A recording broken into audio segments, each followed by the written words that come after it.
Chinese economy. I think many foreign firms are very anxious and have been for many years to participate in this rapidly growing economy and to benefit and to be able to sell high quality, world-class products to the Chinese consumers.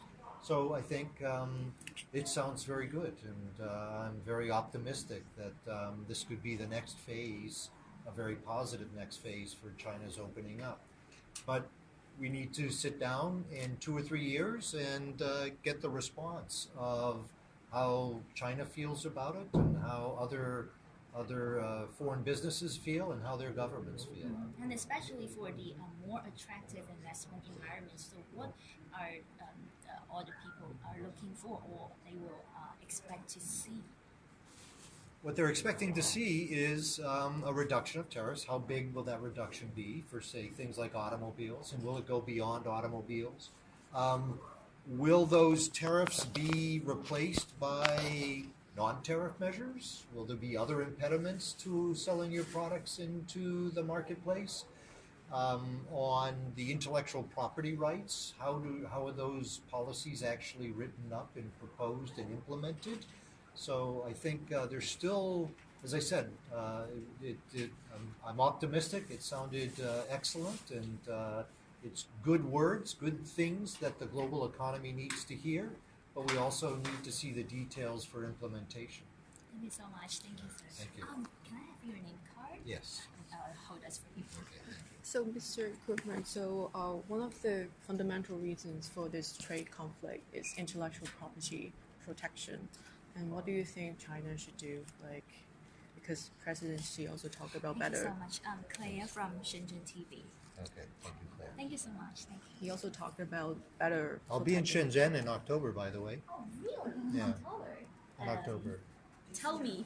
October, a long time away. Yeah. It's for the you are familiar logistics supply chain big conference there. So we come So you have been to Shenzhen for one other time last year.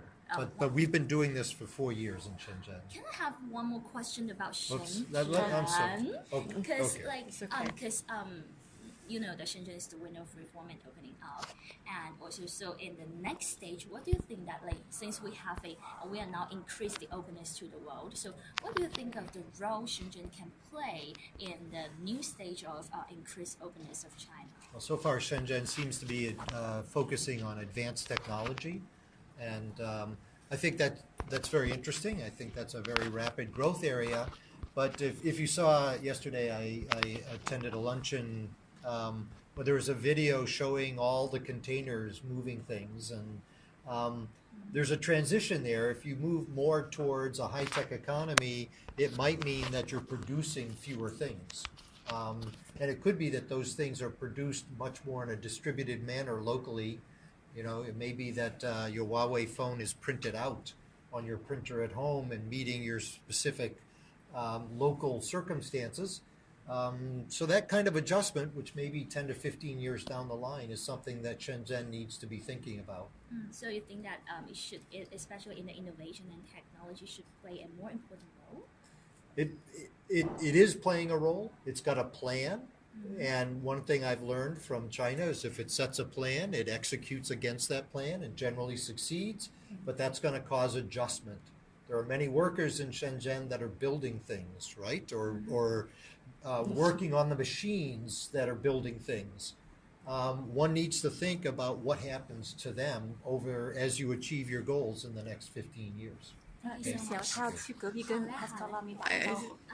Can we answer the last question? No, 他那边要打一个招呼。Pascal Lamy, Is he waiting? He's not waiting.